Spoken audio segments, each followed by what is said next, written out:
Praise the lord. హల్లెలూయా. ప్రభునందు ప్రియ దేవుని జనాంగమా, మన ప్రభువును రక్షకుడైన యేసు ప్రభుల వారి ప్రశస్త నామమున మీకు శుభములు తెలియజేస్తున్నాను. నేటి వాక్య ధ్యానము కొరకు మిమ్మలను ప్రేమతో ఆహ్వానిస్తూ, నేటి వాక్య ధ్యానముగా అపోస్తల కార్యముల గ్రంథము 4వ అధ్యాయము 13వ వచనము నుండి 22వ వచనం వరకు దేవుని వాక్యమును చదువుకుందాం. వారు పేతురు యోహానుల ధైర్యమును చూచినప్పుడు వారు విద్య లేని పామరులను గ్రహించి ఆశ్చర్యపడి వారు యేసుతో కూడా ఉండిన వారని గుర్తెరిగిరి. స్వస్థత పొందిన ఆ మనుష్యుడు వారితో కూడా నిలిచి ఉండట చూచి ఏమియో ఎదురు చెప్పలేకపోయారు. అప్పుడు సభ వెలుపలకు పొండని వారికి ఆజ్ఞాపించి తమలో తాము ఆలోచన చేసి, ఈ మనుష్యులను మనమేమి చేయుదము? వారి చేత ప్రసిద్ధమైన సూచిక క్రియ చేయబడి ఉన్నదని యెరూషలేములో కాపురమున్న వారికందరికీ స్పష్టమే. అది జరగలేదని చెప్పజాలము. అయినను ఇది ప్రజలలో ఇంకా వ్యాపింపకుండుటకై ఇక మీదట ఈ నామమును బట్టి ఏ మనుష్యునితోనైనాను మాట్లాడకూడదని మనము వారిని బెదరపెట్టవలెనని చెప్పుకొనిరి. అప్పుడు వారిని పిలిపించి, మీరు యేసు నామమును బట్టి ఎంత మాత్రమును మాట్లాడకూడదు, బోధింపకూడదు అని వారికి ఆజ్ఞాపించిరి. అందుకు పేతురును యోహానును వారిని చూచి, దేవుని మాట వినుట కంటే మీ మాట వినుట దేవుని దృష్టికి న్యాయమా? మీరే చెప్పుడి. మేము కన్న వాటిని విన్న వాటిని చెప్పక ఉండలేమని వారికి ఉత్తరమిచ్చిరి. ప్రజలందరూ జరిగిన దానిని గూర్చి దేవుని మహిమపరచుచుండిరి గనుక సభవారు ప్రజలకు భయపడి వీరిని శిక్షించు విధమేమియు కనుగొనలేక వీరిని గట్టిగా బెదిరించి విడుదల చేసిరి. స్వస్థపరచుట అను ఆ సూచక క్రియ ఎవని విషయంలో చేయబడినో వాడు 40 ఏండ్ల కంటే ఎక్కువ వయసు గలవాడు. చదువుకొనబడిన లేఖన నిమిత్తమే ప్రార్థన చేద్దాం. మమ్మల్ని మికిలిగా ప్రేమించుచున్న ప్రియ పరలోకపు తండ్రి, సర్వోన్నతుడా, సజీవుడా, మీకు స్తోత్రాలు నాయన. ఏ మంచి లేని మా జీవితంలో మరొక నూతన దినాన్ని అనుగ్రహించినందుకే మీకు స్తోత్రాలు. అనుదిన వాక్య ధ్యానాల కొరకు నైనా ఇదిగో నీ బిడ్డలముగా మేము నీ పాద సన్నిధి చేరియున్నాము నాయన. నీ సన్నిధిలో నీ వాక్యమును చదువుకొని ఉండగా చదువుకున్న ఈ లేఖనమును మా కొరకు దీవించుమని, మీరే మాకు బోధించుమని యేసునామమున ప్రార్థిస్తున్నాము తండ్రి, ఆమేన్. ప్రభునందు ప్రియ దేవుని చిన్నంగమా, పేతురు యోహానులు మరి సన్హెద్రి సభ వారి ఎదుట నిలబడినప్పుడు వారు యేసు ప్రభువును గూర్చి సాక్ష్యం ఇచ్చినట్లుగా, మరి ఏ నామమున రక్షణ కలగదు, యేసు నామముననే వీరిని మేము మరి స్వస్థత అనుగ్రహించాము అని సభ ఎదుట ధైర్యముగా నిలబడినప్పుడు వారు మాట్లాడిన మాటలను బట్టి అక్కడ ఉన్నటువంటి వారు మరి సభలోని మరి ఆ సద్దూకయ్యలు, ప్రధాన యాజకులు, శాస్త్రులు, పరిసయ్యులు, మరి సద్దూకయ్యలు వీరంతా కూడా ఆశ్చర్యపోయారటండి. ఎందుచేతనంటే వారు మనుష్యరీతిగా మాట్లాడలేదు. వారు దేవుని ఆత్మను పొందుకున్నటువంటి జనులు కాబట్టి మరి దేవుని ఆత్మ ద్వారా వారు మాట్లాడిన మాటను బట్టి వారు ఆశ్చర్యపడి, వారు ఏ రీతిగా ఆశ్చర్యపడ్డారు అనంటే, వీరు విద్య లేని పామరులని వారు గుర్తెరిగి మరి వీరు యేసుక్రీస్తు ప్రభుల వారితో ఉన్నవారని అప్పుడు వారు వారిని గుర్తుపట్టారు. వారి జ్ఞానము వారిని గుర్తుపట్టినట్లుగా చేయలేదు, కానీ యేసు ప్రభుల వారితో వారు ఉండిన కారణాన్ని బట్టి, యేసు ప్రభుల వారితో వారు చేసిన సహవాసమును బట్టి, యేసు ప్రభుల వారి ద్వారా వారు పొందుకున్న ఆత్మను బట్టి వారు యేసుతో ఉన్నవారని వారు గుర్తించారు. అయితే వారి ద్వారా ప్రసిద్ధమైనటువంటి కార్యం జరగటం ద్వారా వారిని శిక్షించటానికి వారికి ఏ విధమైనటువంటి మరి అవకాశమో దొరకలేదండి. ఎందుకంటే వారు ఏ నామమున స్వస్థపరిచాడో, స్వస్థపరచబడిన వ్యక్తి వారి కళ్ళ ఎదుటే ఉన్నాడు. వాడు పుట్టుకతో కుంటివాడే, కానీ ఈ దినాన యేసు నామమున వారు ఆజ్ఞాపించగా వాడు స్వస్థచిత్తుడై వారి ఎదుట కళ్ళ ఎదుటే నిలబడి ఉన్నాడు. కాబట్టి వారిని దండించడానికి, వారిని చెరసాలలో వేయడానికి, వారిని బాధించటానికి వారికి అవకాశమే లేకుండా దేవుడు చేయగలిగాడు. ఈ కారణాన్ని బట్టి వారిని మరి సభ వెలుపలకి వారిని వెళ్ళమని చెప్పి సన్హెద్రి సభ మొత్తము ఆలోచన చేస్తూ ఉంది. ఎట్లా వీరిని మరి మనం బంధించాలి, ఎట్లా వీరిని బాధించాలి, ఎట్లా వీరిని మరి యేసు నామము ప్రకటించకుండా ఆపివేయాలి, యేసు నామమును బోధించకుండా ఆపివేయాలి, వీరిని కట్టడి చేయటం ఎట్లా అని సభ మొత్తం ఆలోచన చేస్తే వారికి ఏ విధమైనటువంటి ఆలోచన దేవుడు అనుగ్రహించలేదు. మరలా వారిని పిలిపించి ఏమంటారో తెలుసా? సభ మొత్తం కూడా ఒక తీర్మానం చేసింది. ఏమని? వీరిని యేసునామమును బట్టి ప్రార్థించకుండా గట్టిగా బెదిరిస్తే బెదిరిపోతారు అని అనుకుని వారిని పిలిపించి ఏమన్నారో తెలుసా? ఇక నుండి మీరు యేసునామమును బట్టి ప్రార్థన చేయకూడదని, యేసునామమును బట్టి ప్రకటించకూడదని, బోధింపకూడదని పేతురు యోహానులతో చెప్పినప్పుడు వారంటారు కదా, మేము దేవుని మాట వినుట ముఖ్యమా, మీ మాట వినుట ముఖ్యమా? అయినా మేము మీతో ఒక మాట చెప్తాం, వినండి. మేము కన్న వాటిని విన్న వాటిని గురించి చెప్పక ఉండలేమని వారితో గట్టిగా చెప్పారంట. ఈ మాట విన్నటువంటి సభ అదిరిపోయిందట. ఎందుకంటే ఇందాకనే మనం చెప్పుకున్నాం కదా, వారు సామాన్య ప్రజలు, చేపలు పట్టుకునేటువంటి జాలరులు. ఇట్లాంటి గలిలయ ప్రాంతానికి చెందినటువంటి ఈ మనుష్యులు, వీరిలో ఇంత తెగువ, ఇంత తెగింపు ఎలా వచ్చింది? వీరు సామాన్యమైనటువంటి వారు కదా, వీరు పెద్దగా చదువుకున్న వారు కాదు కదా అని సభ మొత్తం ఆశ్చర్యపడింది. సభలో హేమాహేమీలు ఉన్నారు. అందులో అన్న, కయప, ప్రధాన యాజకుడు, శాస్త్రులు, పరిసయ్యులు, సద్దూకయ్యులు, వీరంతా కూడా బహుధనము కలిగినటువంటి, గొప్ప స్థితి కలిగినటువంటి యూదులు. కాబట్టి నా ప్రియ దేవుని జనాంగమా, ఇంతటి గొప్ప జ్ఞానం కలిగినటువంటి వారు, మరి చదువుకున్నటువంటి వారు అయినప్పటికీ కూడా సామాన్యులైనటువంటి ఈ ఇద్దరు మనుష్యులు పేతురు యోహానుల ధైర్యమును చూచినప్పుడు వారి గుండెలు అదిరిపోయినట్టండి. కాబట్టి ఎప్పుడైతే వారు గట్టిగా వారికి ప్రత్యుత్తరం ఇచ్చారో, మేము కన్న వాటిని విన్న వాటిని గురించి చెప్పక ఉండలేమని వారికి ప్రత్యుత్తరం ఇచ్చినప్పుడు సన్హెద్రి సభ అంటే మామూలు సభ కాదండి. అక్కడ తీర్మానం చేస్తే మరణశిక్ష అయితే వెంటనే అమలు జరపగలిగినంత శక్తివంతమైనటువంటి సభ. సన్హెద్రి సభలో తీర్మానం చేస్తే అది తప్పకుండా అమలు జరపవలసిందే. కానీ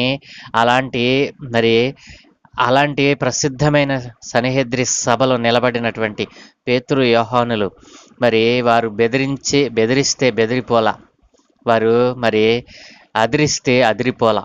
ఎందుకంటే వారి మీద ఉన్న అభిషేకము అలాంటిది. దేవుడు తన అభిషేకము ద్వారా తన బిడ్డలను అభిషేకించారు, ఆత్మతో నింపారు. కాబట్టి ఆ ఆత్మను పొందుకున్న వారు దేవుని సన్నిధిని నిలబడి దేవుని యొక్క మాటలను దేవుని మాటగా వారికి తెలియచేశారు. మేము కన్న వాటిని విన్న వాటిని చెప్పక ఉండలేం, మీరేమైనా చేసుకోండి, మేము చెప్పక ఉండలేం.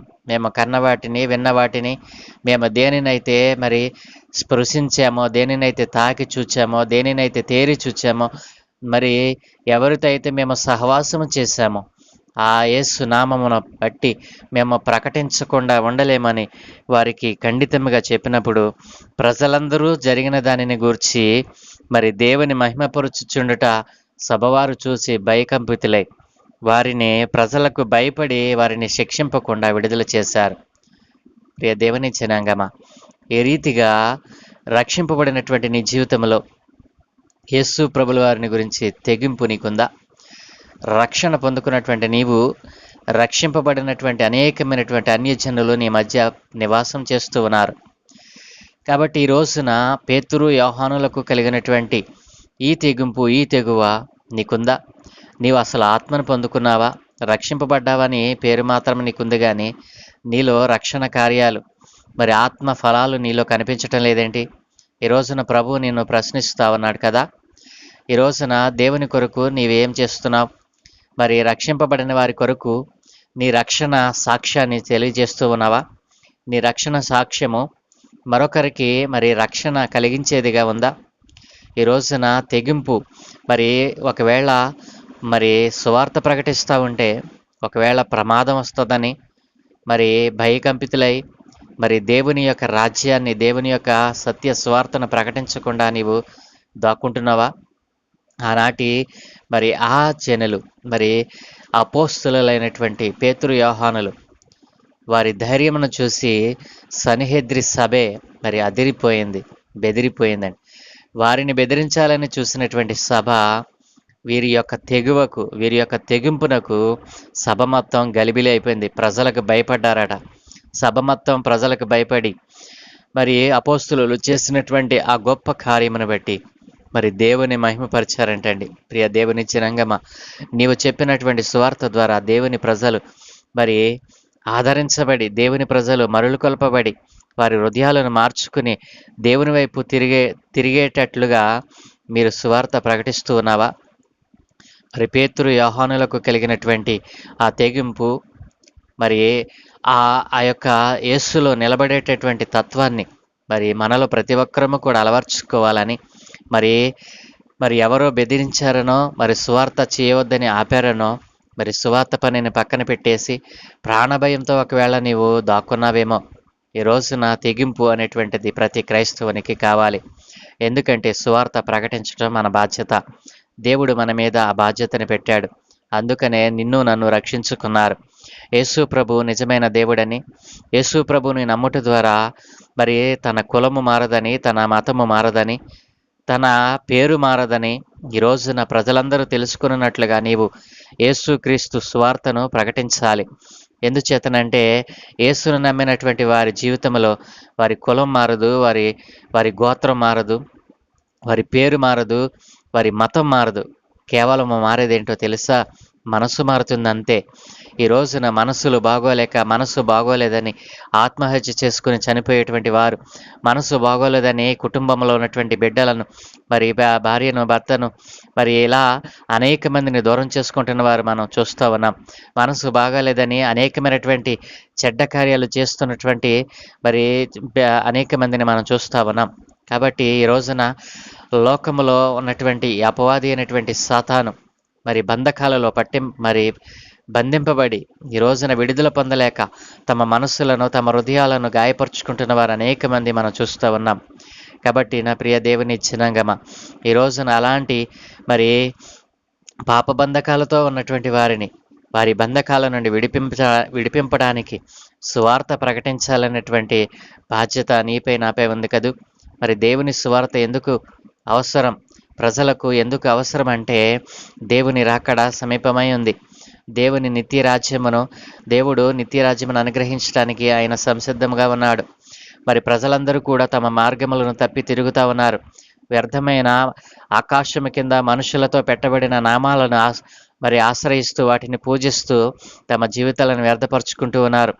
మరి మాట్లాడగలిగే దేవుడు, మరి మనతో మరి సజీవుడైనటువంటి దేవుడు, మనతో జీవిస్తూ ఉన్నటువంటి దేవుడు, మనం పిలిస్తే పలికేటువంటి దేవుడు మరి యేసు ప్రభుల వారిని గుర్తించకుండా ఈ లోకంలో ఉన్నటువంటి మనుషులను, రాజులను ఆశ్రయిస్తూ ఉన్నారు. అట్లాంటి వారికి నీవు సువార్త ప్రకటించాలి కదా, సత్యాన్ని తెలియచేయాలి కదా. ఆ గొప్ప భాగ్యమును, ఆ గొప్ప భారమును నీవు కలిగి ఉండాలనే కదా దేవుడు నేను ఈ లోకములో సజీవునిగా ఈ క్షణం వరకు ఉంచాడు. కాబట్టి ఈ గొప్ప సత్యాన్ని తెలుసుకున్నటువంటి ప్రజలు ఎవరైనా ఆలోచన కలిగి ఉన్నారా? సువార్త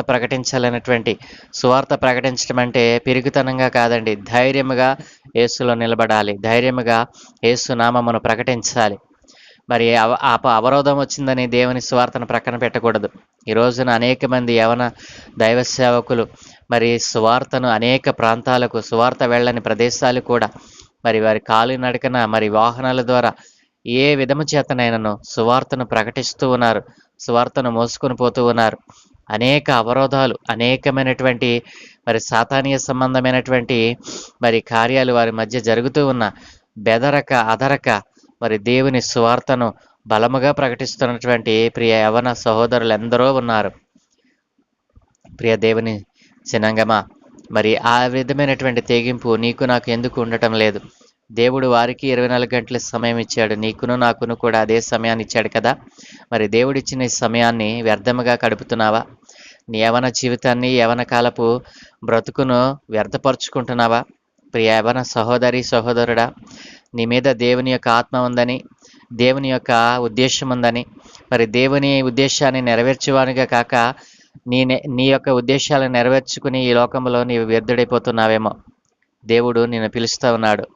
మరి సువార్త చెప్పడానికి దేవుడు నిన్ను మరి ఆహ్వానిస్తూ ఉన్నాడు. ఈ రోజున దేవుని కొరకై ఒక పనిముట్టిగా వాడబడాలని ఆశ ఉందా? ఈరోజు పేతురు యోహానులు ఏ రీతిగా అయితే మరి సన్హెద్రి సభ ఎదుట మరి ప్రజలందరి ఎదుట వారు నిలబడ్డారో, మేము కన్న వాటిని విన్న వాటిని గురించి చెప్పలేక ఉండలేమని గట్టిగా చెప్పగలిగారు. ఆ రీతిగా నీవు దేవునిలో నిలబడాలని యేసు ప్రభుల వారిని మరి యేసు ప్రభుల వారి యొక్క త్యాగాన్ని, యేసు ప్రభుల వారు మన కొరకు చేసినటువంటి శిలువ త్యాగాన్ని ప్రజలందరికీ తెలియచేసి, యేసు ప్రభుల వారు తప్ప మరి ఏ నామమున రక్షణ కలుగుదని ఈ రోజున ప్రజలందరికీ తెలియచేసే ఒక పనిముట్టుగా నీవు వాడబడాలని మరి ప్రభువు కోరుకుంటున్నాడు. అలా ప్రభువు పనిముట్టుగా వాడబడాలని ఆశ ఉందా? అయితే ఈ చిన్న ప్రార్థన నాతో కలిసి చేయి. మమ్మల్ని మికిలిగా ప్రేమించుచున్న ప్రియ తండ్రి, గొప్ప దేవా, నీకు స్తోత్రాలు. సకల ఆశీర్వాదములకు కారణభూతుడైన దేవా, నీకు వందనాలు నాయన. ఏ మంచి లేని మా జీవితంలో మరొక నూతన దినాన్ని అనుగ్రహించారు తండ్రి. ఇది మేము అడగకపోయినా మీరు మాకు అనుగ్రహించారు నాయన. అవును తండ్రి, మేము అడగకపోయినా ఇచ్చే దేవుడవు నీవేనని, మేము పిలిస్తే పలికే దేవుడవు నీవేనని మాకు అయ్యా మేము తెలుసుకున్నాము నాయన. మేము తెలుసుకున్న ఈ రక్షణ భాగ్యమును ఆయన అన్యులైనటువంటి బిడ్డలు నీ నామం ఎరిగినటువంటి వారికి ప్రకటించు వారిగా ఇదిగో ఈ రోజున తండ్రి ఎందరో యవనస్తులు మరి నీ నామం ఎరిగినటువంటి బిడ్డలందరూ నాయన ఒక తీర్మానం చేసి ఉన్నారు. నీ నామం ఎరిగిన వారి అన్యులైనటువంటి వారికి నీ నామాన్ని ప్రకటించటానికి, అది గట్టిగా ప్రకటించటానికి, నీ యందు నిలిచి ఉండటానికి నాయన అయా నీ సువార్తను ప్రకటించడానికి ఆలోచన కలిగి ఉన్నారు. అట్టి బిడ్డలందరినీ మీరు ఆశీర్వదించమని, వారి కుటుంబాలను, వారు చేయు ప్రయత్నములను సమస్తమును దీవించండి, ఆశీర్వదించండి. అయా అన్యులుగా ఉండి నీ నామమును ఎరుగక ఈ లోకములో ఆకాశము కింద మనుషులతో పెట్టబడిన నామాలను అయినా ఆరాధిస్తున్నటువంటి వారితో మీరు మాట్లాడారు. వారికి సత్యాన్ని తెలియజేశారు. సత్యమును తెలుసుకొని సత్యాన్ని ఆరాధించడానికి వారి మనసులను త్రిప్పివేయమని అయా ఇదిగో తండ్రి నీ యందు నిలిచి ఉండే భాగ్యం ప్రతి ఒక్కరికి అనుగ్రహించమని, ఈ దినమందు మేము చేయు పనులన్నిటి మీద మీ కనుదృష్టి ఉంచి, మీ ఆత్మను తోడుగా ఉంచి, మీ దూతల కాపుదలు అనుగ్రహించి, నీవే మహిమ ఘనత ప్రభావములు పొందుకోమని యేసు నామమున ప్రార్థిస్తున్నాము తండ్రి. Amen, amen, amen.